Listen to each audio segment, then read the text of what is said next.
Pessoal, tudo bem? Então, a gente vai começar hoje com a Biologia 2, tá? Essa é a primeira aula, é o primeiro capítulo, inclusive, da apostila, né, da Bio 2, que é a aula de taxonomia sistemática e filogenética. Não é uma aula extensa, é uma aula relativamente curta.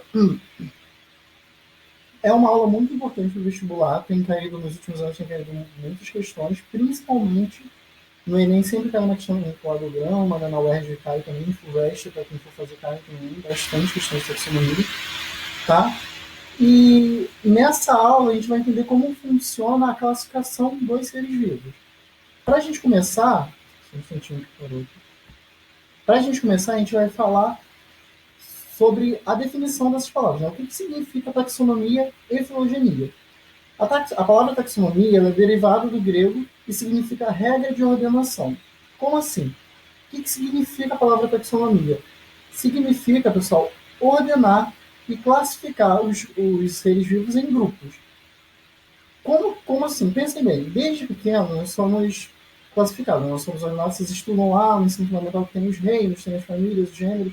Isso é ordenar, isso é classificar. É você separar os grupos de acordo com características específicas. Beleza?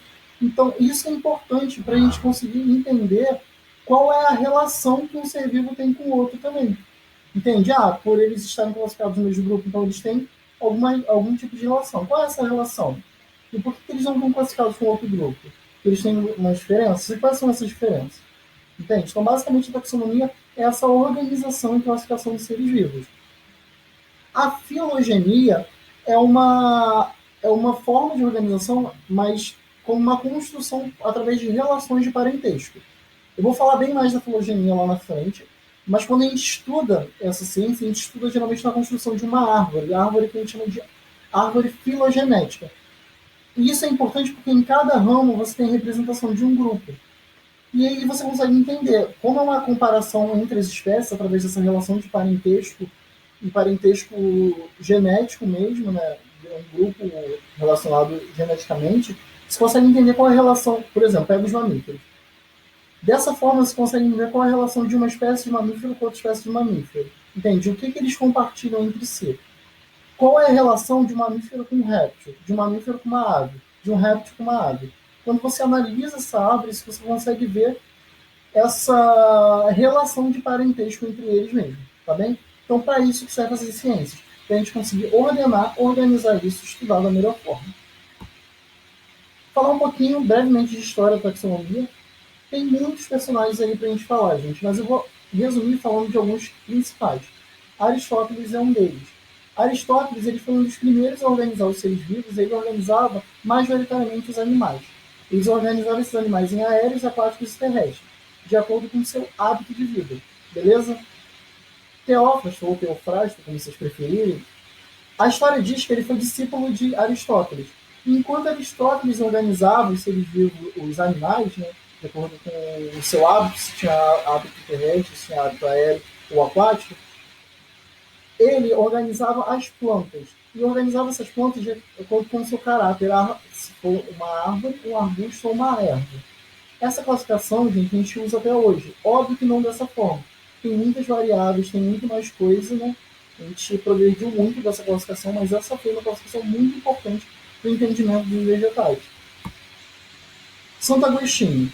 Gente, vocês sabem, vocês estudam história, estudam ciência de modo geral, vocês sabem que nós temos um histórico muito antropocêntrico, né? Muito como o homem sendo o principal, o mais importante. Até na ciência mesmo, muita gente vê o homem como a espécie mais importante. Até chamam o homem de mais evoluído, né? Erroneamente, isso está muito errado. Mas, e o Santo Agostinho, ele não era diferente. Ele classificou os seres vivos dessa forma. Ele colocava o homem como sendo, como principal, e classificava os outros seres de acordo com a sua relação com o homem, certo? Aqueles que tinham relação com o homem, eles eram considerados úteis, e aqueles que não se relacionavam com os homens, eles eram considerados indiferentes ou nocivos, tá bem? E depois, se a gente parar para pensar, antes de falar do Binho, a gente está falando muito sobre animais, sobre plantas, mas só existem esses seres vivos? Cadê as bactérias? Cadê os arqueiros? Certo? Cadê os protozoários? Então a gente vai falar mais deles lá na frente. Esse é o problema, né? Quando a gente fala de história, que a gente vê que eles foram extremamente importantes para chegarmos onde a gente chegou hoje, mas isso ainda era muito especial, ainda estava faltando muita coisa. E aí, desses todos esses caras, o mais importante foi o Linneu, falando em termos históricos. Linneu foi um naturalista que ele iniciou uma classificação, mas uma classificação bem mais minuciosa. Como assim? Já devem ter visto, vocês vão ver Linneu bastante nas questões vestibulares, que ele faz muito. O Linneu ele classificava os organismos de acordo com a anatomia, tanto externa quanto interna, a fisiologia e o desenvolvimento embrionário. Espera aí, se vocês perceberem, antes a gente estava classificando muitos seres com hábito de vida. E, obviamente, hábito de vida não é suficiente para classificar e ordenar os seres. Então, chega um cara que está classificando de acordo com biologia mesmo. Não que hábito de vida não seja biologia, mas de acordo com o desenvolvimento desse ser vivo, de acordo com a anatomia, fisiologia e embriologia. Entende? Então, isso já é um diferencial. Tanto diferencial que o Linneu ocupou o lugar como um dos primeiros taxonomistas da história. Beleza? Ele foi extremamente importante para os entendimentos que a gente tem hoje. Vamos falar mais dele lá na frente da aula, tá bom? Agora, pessoal, eu vou tirar um tempinho para falar com vocês sobre regras de classificação. Essa parte, ela é chata, é meio decoreba, mas ela é essencial, é muito importante para o vestibular, é importante para vocês entenderem o conteúdo. E, por mais que seja muitas regrinhas chatas, eu acredito que, à medida que você vai estudando, vai fazendo as questões, vai escrevendo, você começa a pegar por associação, entende? Começa a ficar mais fácil para você. Então, a regra de uma nomenclatura binomial, então todos os seres vivos, todas as espécies, elas têm que ser escritas por dois nomes, eu vou explicar melhor o porquê. Mas vamos falar agora de quais são essas regras desse tipo de nomenclatura. A primeira é que todo nome científico ele deve ser escrito em latim, tá? Então, o nome científico ele tem que ter essa origem no latim e ele tem que estar destacado no texto. Como assim destacado? Ele tem que estar em itálico, negrito ou sublinhado. Quando a gente digita, geralmente a gente coloca em itálico. Alguns colocam em negrito, é mais raro, mas comum é em itálico. Aí uma prova discursiva, como é que você faz? Você tem que escrever e sublinhar. Não sublinhou, você perde ponto. Se for uma discursiva, perde ponto. Então precisa colocar o nome científico e sublinhar. Então aqui você tem vários, tem o nome científico do sapo, da rã, do homem, do pinheiro, do paraná, e todos eles estão destacados porque todos eles são nomes científicos. Todo ser vivo deve possuir dois nomes, por isso nomenclatura binomial, tá? O primeiro é epíteto genérico, que se refere ao gênero, e o segundo é epíteto específico, que se refere à espécie. Como assim, pessoal? Aqui eu estou falando da jararaca, certo? Eu estou falando especificamente de um tipo de jararaca, que é a alternatus. Esse primeiro nome é o gênero, é o que eu chamo de epíteto genérico, ele se refere ao gênero. Esse segundo nome é o epíteto específico, porque ele está especificando qual é o tipo de jararaca ali. Então, se eu falo da espécie, obrigatoriamente tem que ter os dois nomes. Espécie, então, é o gênero, desculpa, é o gênero mais o epíteto específico, tá bom? Se você não coloca esse segundo nome, coloca só o primeiro, coloca só o gênero, aí você não está especificando qual é a jararaca, você está falando de qualquer jararaca, beleza? Outra regra é que esse nome, o gênero, que é o primeiro nome, ele é um substantivo geralmente, então ele deve ser escrito com letra maiúscula, e o epíteto específico ele está classificando aquele substantivo, aquele gênero. Então ele geralmente é um adjetivo, e ele é escrito com letra minúscula. Importante enfatizar, os dois precisam estar destacados, tá? Tanto o gênero, o epíteto genérico, quanto o epíteto específico. Quando a espécie deriva do nome da pessoa que ele escreveu, o emprego de letra maiúscula ou minúscula é indiferente se e se somente se for no país que o cientista foi homenageado. Então, por exemplo, Trypanosoma cruzi. Trypanosoma cruzi foi uma homenagem, ele é um agente causador da doença de Chagas, a gente vai falar melhor dele mais à frente. Tem um menino que vai dar aula de protozoários para vocês. Mas ele recebeu esse nome em homenagem a um cientista. Então, esse cruzi se refere ao nome de quem o descreveu, certo? Que foi um brasileiro. E no país que ele foi descrito, que foi o Brasil, se você especifica no país, ele pode ser escrito tanto cruzi com C minúsculo, tanto cruzi com C maiúsculo. Não tem problema. Porque ele está sendo usado no país em que o cientista foi homenageado, que no caso do Brasil. Mesma coisa, Schistosoma mansoni. Tá? Schistosoma mansoni, ele causa esquistossomose, a gente vai falar também mais lá na frente. Foi descrito nos Estados Unidos. Ele causa, então, nos Estados Unidos ele pode ser escrito tanto com M minúsculo quanto com M maiúsculo. Tá? Presta atenção que é somente nesse caso. Outra regra. Quando não se sabe a espécie citada, utiliza-se sem itálico ou qualquer marcação, tá? SP. Quando indica plural de espécie, utiliza-se SPP. Por exemplo, plasmódio. Plasmódio ele é um protozoário causador da malária.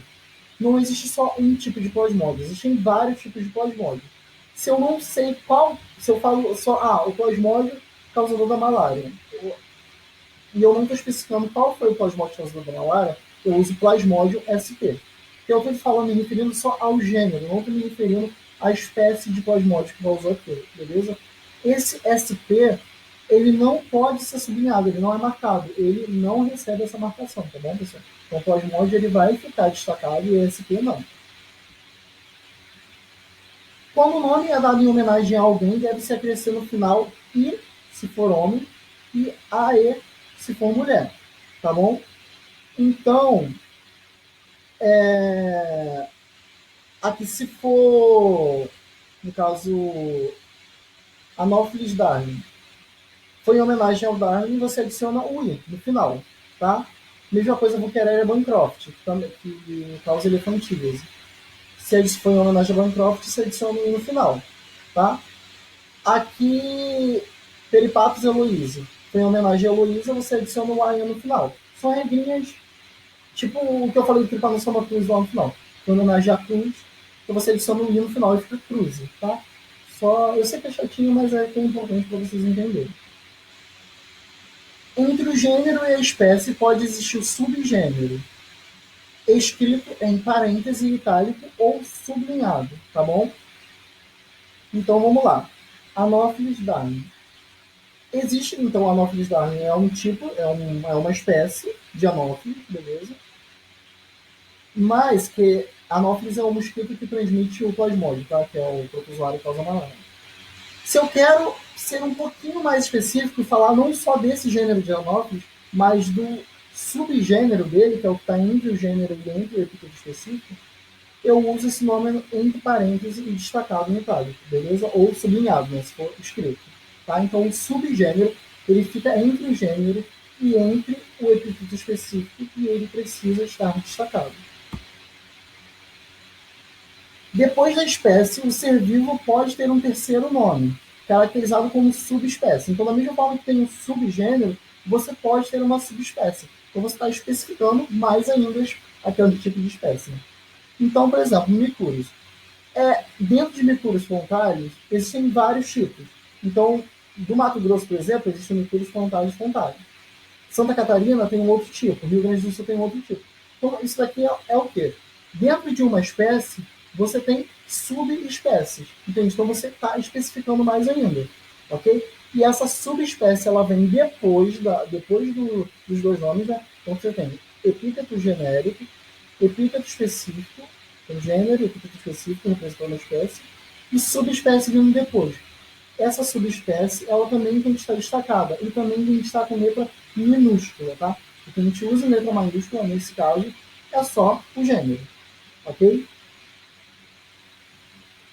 Então vamos lá, beleza. Eu falei que era meio chatinho, né, nesse sentido, que é muita regrinha, mas é importante você saber. A nomenclatura admite que nomes de gêneros e espécies sejam idênticos, conferindo o fenômeno de tautomeria. Então, não tem problema nenhum o nome do epíteto específico. A gente fala que nome de espécie, mas o mais correto seria epíteto específico, tá? Não que esteja errado, porque o epíteto específico se refere à espécie.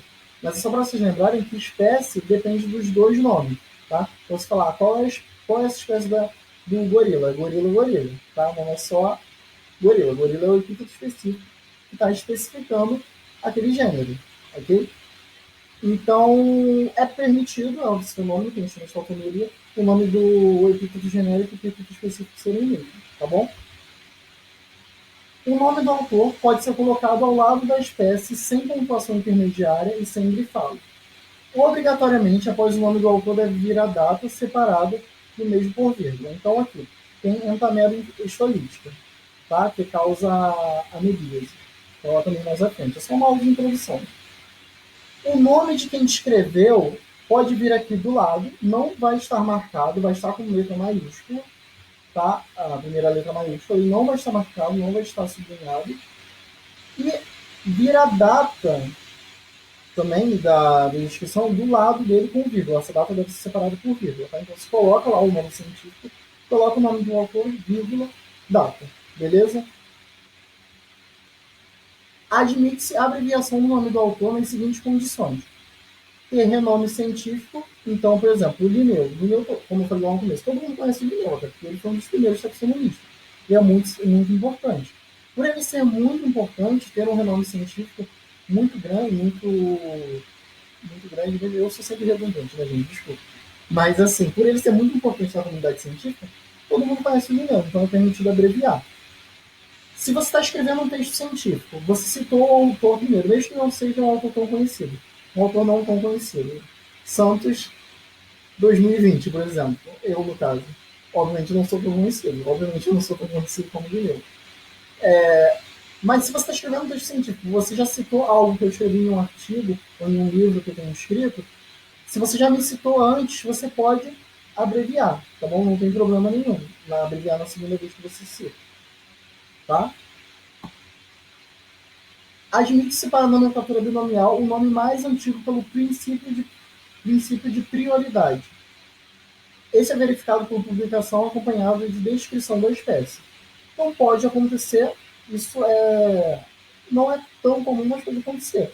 Alguém descreveu uma espécie e depois vem uma outra pessoa e não acho que não tinha sido descrito anteriormente, descreve essa mesma espécie com outro nome. O que vai ser considerado é o primeiro. Quem descreveu primeiro, descreveu e classificou, publicou em algum lugar, obviamente não basta descrever e deixar no seu caderno de anotação.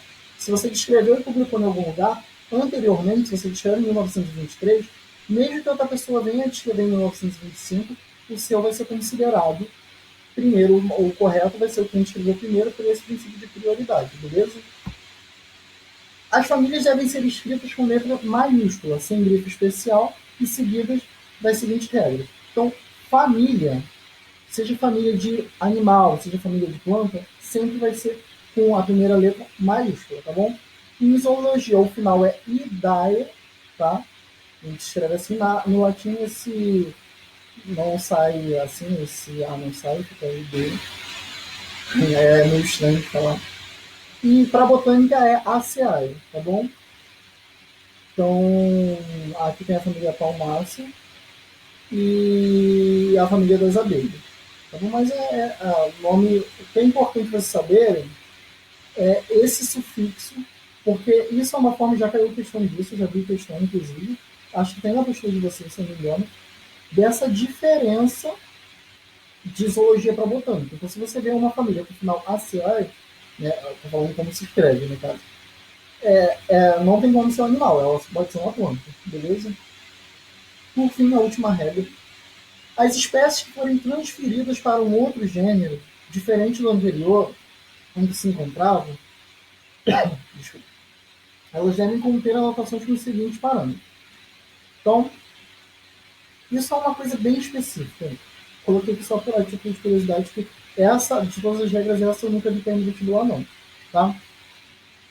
Mas você deve conservar a anotação do primeiro autor, como eu falei antes, princípio de prioridade, a data da descrição e o nome do autor que classificou, beleza? Então, mesmo que ela seja transferida para outro, você deve conservar, para outro gênero, você deve conservar os dados do primeiro autor também, quem descreveu primeiramente, ok? Então, agora que já falamos das regras, vamos falar sobre as categorias taxonômicas. Já ouviram falar nessa palavra? Reficofágio? O que significa isso, gente? Re significa reino, fi de filo, C de classe, O de ordem, Fá de família, G de gênero e E de espécie. Aqui é importante, gente, que você tem que pensar que isso é uma escadinha mesmo. Quanto mais voltado para cá, mais específico vai ser. Quanto mais voltado para cá, mais amplo vai ser. Então, quanto mais voltado para o E, por isso esse é o nome de espécie, porque é mais específico. E quanto mais voltado para o reino, mais amplo vai ser. Ok? Então, nós estamos no mesmo reino e os poríferos, né, que são os fungos do mapa. Todos nós somos metazoários, todos somos animais. Mas nós somos espécies bem distantes, filogeneticamente falando deles, tá bom? Aqui está um exemplo. Reino animal, filo cordata, subfilo vertebrado, classe mamália, ordem carnívora, família canídea, gênero cane e espécie cane familiares, que seria do cachorro. Okay? Então, toda essa classificação, você vê o quanto está geral aqui e o quanto vai afunilando, o quanto vai especificando aquilo. Tá? Novamente, essa aula tem muita história, né? Eu não sou muito fã de história, acho que vocês sabem disso, mas acho interessante até, mas não sou muito fã para dar esse assunto. Só que precisa ser dado para o vestibular e é importante. Como funcionam essas classificações biológicas? O primeiro que eu vou citar é o Linneu. Lembra que eu falei lá do Linneu lá atrás? Ele é importante por isso, gente. O Linneu, ele reuniu os seres vivos em 3 grupos. Reino animal, reino vegetal e reino mineral. O reino animal nós considerávamos protozoários e metazoários. Metazoários são animais. Tá? Toda vez que vocês ouvirem falar metazoários, é o reino metazoa, que são todos os animais. Então, ele reuniu os seres heterotróficos, nesse caso. O reino vegetal incluía plantas, bactérias não fotossintetizantes, inclusive, e fungos. Tá? E o reino mineral incluía as rochas. Como vocês verem, até as rochas eram incluídas como se fosse nessa classificação de seres vivos. Né? E rocha, a gente sabe que é extremamente importante, né? O surgimento de seres vivos. A gente pensa lá numa rocha nua, numa associação ecológica primária e tudo, mas é um fator abiótico, não é um ser vivo, certo? Obviamente, essa classificação é muito superficial e tem muitos erros conceituais aí. Depois, tem um outro carinha. Eu tenho uma dificuldade com esses nomes, acho que vocês já sabem, mas vocês estão acostumados comigo. Ele classificou, ele reuniu os seres em 3 grupos também, só que ele reuniu esses seres em animais, planteiro e protista. Ok? Animais seriam os animais, plantas seriam as plantas, aqui nessa imagem está mostrando que ele considerava, e protista seriam os protozoários e alguns outros grupos. Desde então, pessoal, na verdade, esse reino protista, ele sempre foi um reino muito... Teve uma discussão muito grande na comunidade científica sobre eles. Por quê? O que são protistas?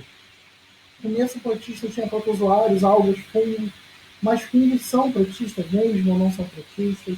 Entende? Então, isso gera muita discussão na comunidade científica. E quais são as características para classificá-los?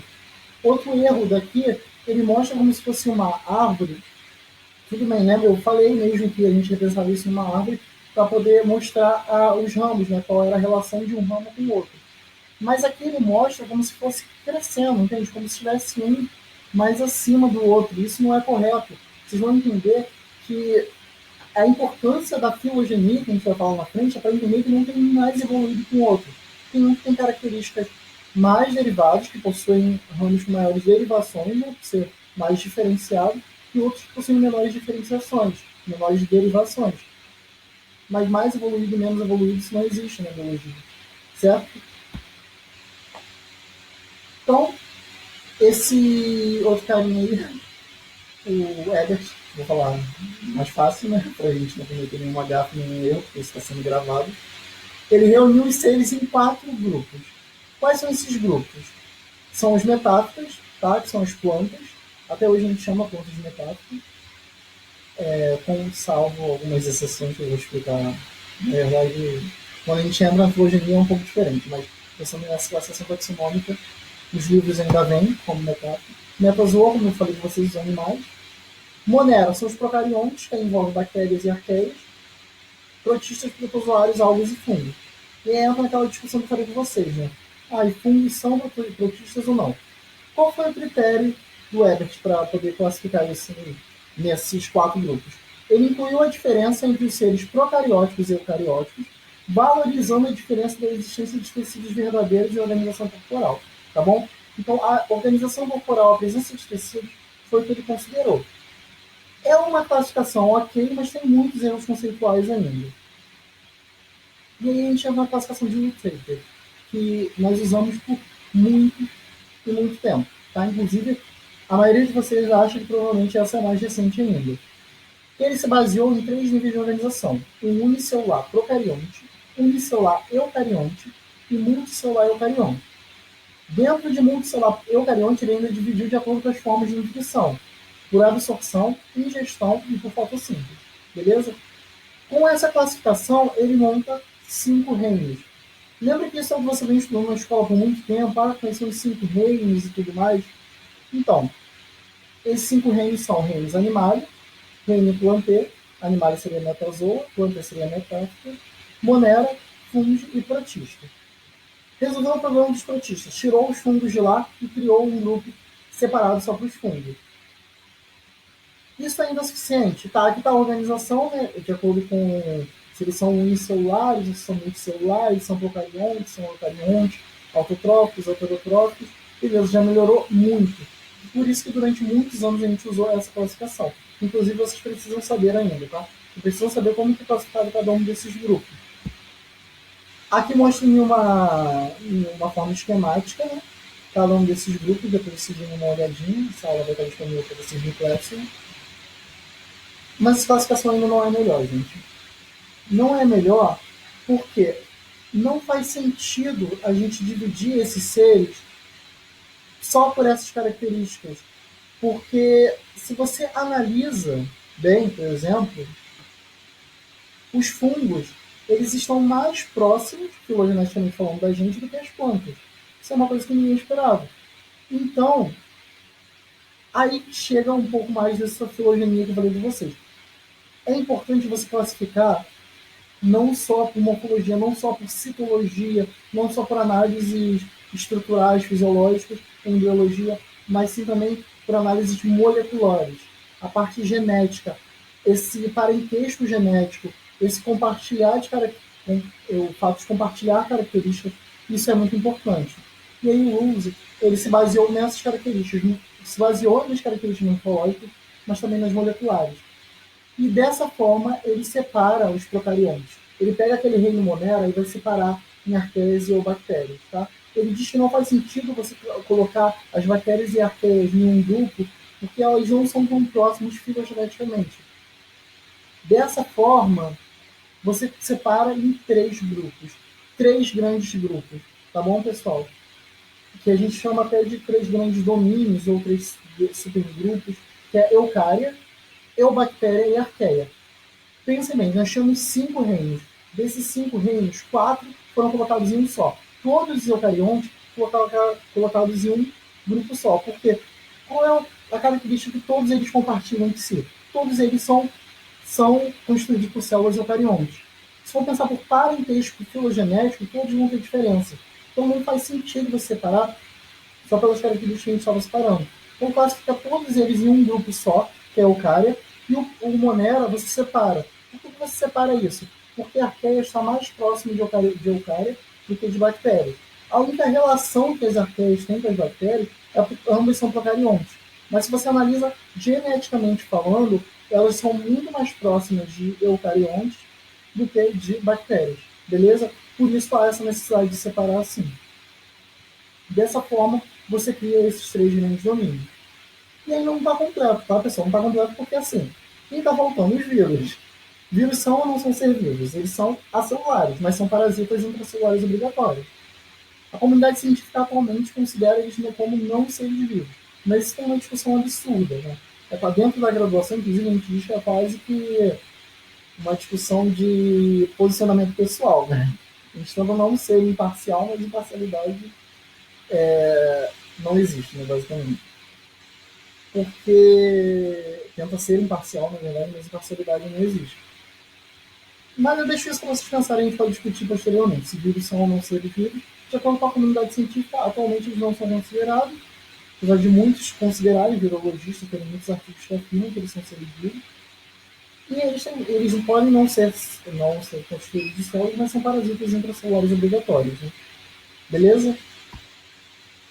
Dentro de eucária, isso eu vou falar só superficial, que isso é muito aprofundado, mas é interessante saber. Tá, porque é estranho, né? Você coloca todos os eucariontes em um grupo. Mas isso resolve o problema? Não resolve o problema, porque tem muitas diferenças, como eu falei com vocês. Nós não somos tão próximos das plantas assim. Então, dentro de eucária, você separa outros grupos. Você separa Não existe amoeba, né? Amebozoa. Esse O não aparece. Opistocômica, escavata, arqueplastida, SAR significa staminópolis, alveolato, bisário, e até alguns que não são colocados em grupo nenhum, porque a gente não sabe, a gente chama esse grupo de incerto. A gente não sabe onde eles devem ser colocados de acordo com essas características filogenéticas. Então eles ainda são incertos. Por isso isso é uma ciência que está crescendo a cada dia. Inclusive, o Nobel de, acho que no ano retrasado, foi de uma brasileira formada na USP, bióloga formada na USP, taxonomista, porque isso é uma ciência extremamente necessária. Essa classificação ainda tem muito que crescer e muito que ser aprendida. Beleza, pessoal? Agora eu vou falar um pouco sobre sistemática filogenética. Então, falamos sobre tudo sobre classificação taxonômica, sobre regras de taxonomia. Falar um pouco agora sobre a filogenia. Então, já entendemos que a filogenia ela é aquela ciência que vai levar em conta relações de parentesco genético, né, relações genéticas, por isso filogenéticos, filos são classificados de acordo com a genética, e tem duas escolas que eu vou falar melhor com vocês, mas no decorrer do ano, a escola evolutiva e a escola filogenética, ou cladística. Essa escola cladística, ou filogenética, que é a filogenia, ela, ela organiza os seres a partir de cladogramas. O que são cladogramas? São essas árvores filogenéticas. Lembra que desde o começo da aula falamos de classificar os seres em árvores, montar os ramos e tudo? Isso aqui é uma árvore filogenética, pessoal. Você tem o ramo principal, você tem o ramo ou galho, né? Táxons terminais, que representam os grupos ali, ok? A raiz, que é de onde saem os ramos. Internó, que é a ligação de um nó com o outro. E o nó, que é de onde sai cada ramo. A raiz sai, como se fosse o eixo central, que saem os vários ramos. De cada nó sai um ramo, o nó terminal é onde tem os grupos, beleza? E o internó é a ligação, o espaço de um nó com o outro, tá bom? Então, aqui, esse cladograma, essa árvore filogenética, ela serve para a gente identificar as características dos seres vivos mesmo. Então, pensem que A, B, C, D, todos eles sejam grupos. Então, o U, ele é o que? Ele é menos específico, ele é o que está abrangendo todo mundo. Enquanto o A, ele representa um grupinho específico ali. Se você perceber, esse A, naturalmente, ele vai compartilhar mais características com o B do que com o J, certo? Porque se você coloca uma característica aqui, uma outra característica aqui, eles estão compartilhando todas essas características, certo? Então, é por isso que é uma relação. Qual que está mais próximo um do outro filogeneticamente? Para mostrar o cladograma melhor para vocês conseguirem visualizar e entender o cladograma, vocês precisam entender alguns conceitos importantes de filogenia. Primeiro é a plesiomorfia. O que seria uma plesiomorfia? É uma condição ou caráter presente no ancestral que foi modificado ao longo da evolução dentro de uma determinada espécie ou de uma determinada linhagem. Tá? Então, a plesiomorfia ela representa um caráter presente em um ancestral, no primeiro índio lá, né? E desse ancestral surgiram vários outros, né? Teve várias derivações ali naquela árvore. Então, essa condição associada ao ancestral é um caráter que a gente chama de plesiomórfico. Um exemplo, a característica dos membros nas serpentes é considerada plesiomórfica. Visto que as serpentes não têm patas. Certo? Então, se a gente... Como assim? Uma serpente que tem patas, ela é a mais ancestral, é a mais primitiva. Porque as serpentes hoje em dia não têm mais patas. Então, característica de membros de uma serpente é uma característica desculpa, plesiomórfica, uma característica de um ancestral. Então, se hoje em dia aparecer uma serpente com patas, é que provavelmente ela é a mais primitiva. Beleza, pessoal? Uma apomorfia. O que seria a apomorfia? É uma condição ou caráter que foi modificado a partir de uma característica primitiva presente no âmbito ancestral. Então, a apomorfia é uma plesiomorfia que foi modificada. Como assim? É uma característica ancestral que foi modificada ao longo da evolução. Exemplo, a característica presente na carioteca dos eucariotos é apomórfica em relação à ausência da carioteca em bactérias, procariotos. Outro exemplo é a presença de vértebras quebrados. Vamos lá, deixa eu tentar explicar para ficar mais fácil. A característica, os procariotos são as células fibrilobactérias, que são as mais simples, bactérias e arqueias, são mais simples. Eles não têm a membrana nuclear, que é a carioteca. Beleza? Então, a presença de carioteca é uma novidade, é uma derivação, se for pensar com a ausência de carioteca. Então, a presença de carioteca no eucarionte é um caráter apomórfico comparado à ausência de carioteca, entende? E qual seria o plesiomorfo? Seria não ter carioteca. O fato de ter uma carioteca é uma novidade, é uma característica, é uma presença em indivíduos, como surgiu ali que não tinha antes, entende? Então é um caráter apomórfico desses indivíduos. Deu para entender? É como se fossem as vértebras dos vertebrados também. Os primeiros foram os invertebrados, certo? Então, o fato de nós, indivíduos vertebrados, termos vértebras, isso é um caráter apomórfico se for comparar com os que não têm vértebras. Seria uma característica mais primitiva. Certo? Seria uma característica mais plesiomórfica. Beleza? Então, essa novidade, isso que surge depois, é uma característica apomórfica. Tá? Então, um caráter que foi modificado. Autapomorfia. A autapomorfia é uma condição ou caráter exclusiva de determinado grupo terminal. Então, é uma condição que só... Lembra daquela árvore que vou voltar aqui só para vocês verem. Se eu tenho uma característica aqui só de A, que é exclusiva dele, ele é única de um táxon terminal, isso é uma característica autapomórfica, né? É uma autapomorfia que só um grupo tem. Tipo as quelíceras. Queliceratos, vocês ainda não tiveram zoologia, mas terão, queliceratos estão dentro de artrópodes, certo? Então, você tem, por exemplo, as aranhas, os escorpiões, eles têm quelíceras, né? Basicamente as aranhas, eles são queliceratos, ok? Aranhas e escorpiões são aracnídeos, né, na verdade. As aranhas, elas têm quelíceras, e essas quelíceras, elas são exclusivas desses grupos, beleza? Quelíceras, para quem não sabe, é aquela estrutura que fica como se fosse próxima à região oral da aranha. Tá? Posso mandar depois uma imagem para vocês verem. Eu poderia botar aqui e não botei. Então, essa presença de quelícera, só os quelicerados têm. Só os quelicerados têm quelícera. Ninguém mais tem quelícera. Okay? Então, só aranhas e escorpiões vão ter quelíceras. Então, é uma característica autapomórfica. Se você comparar todos os indivíduos, todos os seres vivos, ninguém mais tem essa quelícera. Beleza? E uma sinapomorfia é uma condição ou caráter apomórfico, compartilhado em vários grupos. Lembra que a apomorfia seria essa modificação, essa novidade? Então, a sinapomorfia é uma novidade evolutiva que foi compartilhada em grupos, em vários grupos daquele determinado ramo. Tipo, os poríferos, que são as esponjas do mar, têm um sistema chamado de sistema aquífero. Esse sistema aquífero é extremamente importante para vários processos fisiológicos dele. E é um sistema que todos os poríferos têm, é uma sinapomorfia deles.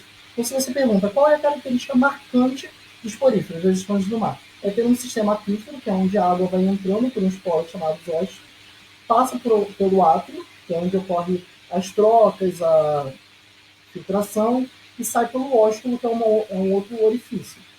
Esse sistema aquífero é a característica principal dos poríferos. Todos os poríferos têm. Então, a característica marcante de determinado grupo, que é a marca daquele grupo mesmo, né, todos os organismos daquele grupo, eu chamo de uma sinapomorfia. Tá? Presença de mama nos mamíferos.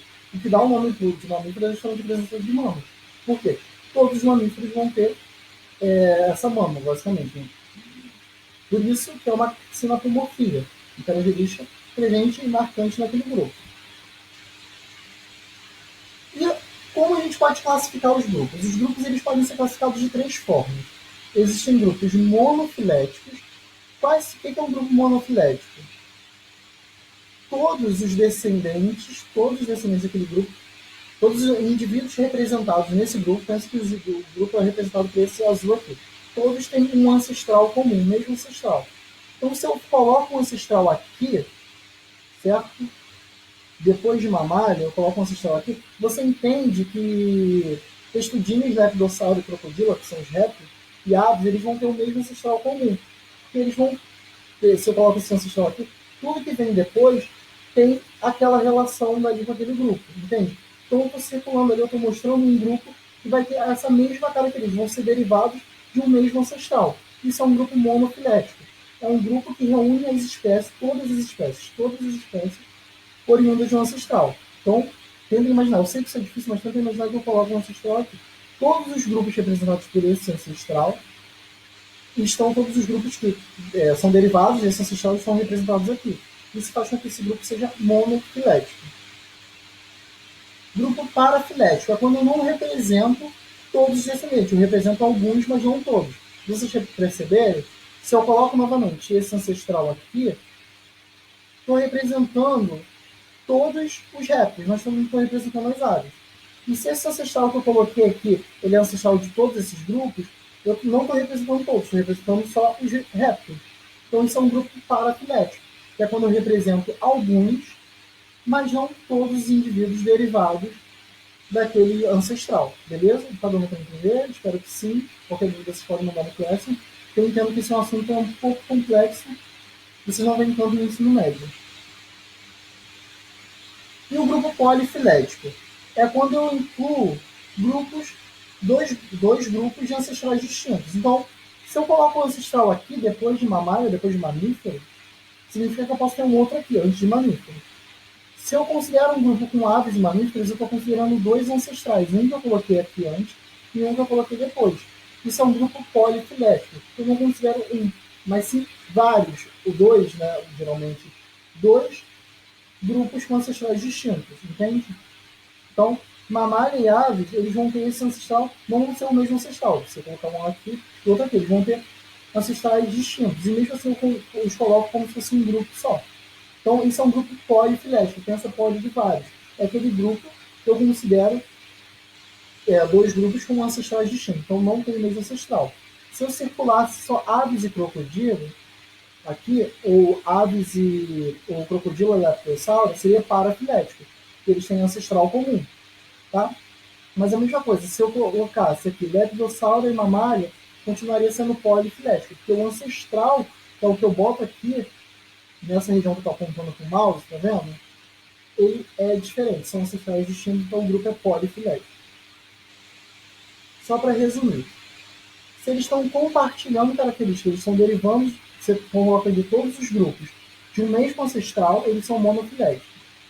Se você não coloca todos os grupos representantes daquele ancestral ali, então todos eles são representando o mesmo ancestral, mas eu excluí o A, aqui excluí o A e o B, aqui excluí o A e o B. É parafilético, eu não vou considerando todos os grupos. E se eu coloco grupos com ancestrais distintos, então aqui eu botei um ancestral, aqui eu botei outro. Então o B e o C eles não têm o mesmo ancestral. Logo, isso seria um grupo polifilético. Beleza, pessoal? Isso é bem importante. Para fechar a aula, como que eu posso construir um cladograma? Geralmente eu tenho essa matriz, e aqui eu tenho um grupo externo X, grupo A, B, C e D, certo?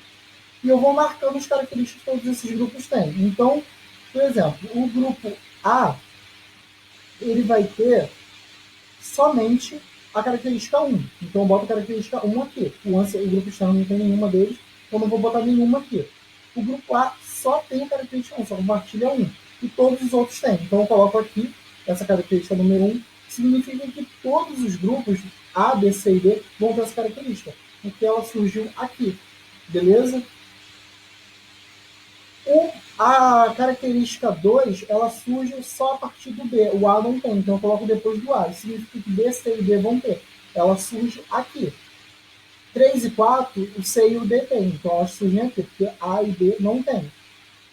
E a característica 5 é exclusiva do grupo D. Só o grupo D tem. Então ela está aqui no final, só para o D. Tá? É assim que você constrói um cladograma e é assim que se deve ler nas questões. Isso vai cair em questão, isso é muito importante. Beleza, pessoal? A aula termina aqui. Deem um retorno para mim se foi corrido, se deu para entender, se o áudio ficou legal, se conseguiram entender bem. Qualquer dúvida, mandem no Classroom. Agora vocês já podem fazer todas as questões do capítulo 1 da Bio 2. Tá? Já fechamos o capítulo 1. Ele é bem. Não tem tanta coisa para falar, é bem resumido mesmo. Já aprofundei o máximo que poderia se aprofundar nesse assunto. Mas ele é importante, tá? Para o vestibular, principalmente considerando que são vestibulando de medicina. Tá? Pessoal, bons estudos, qualquer coisa, estou aqui para ajudar, tá bom? Beijo grande.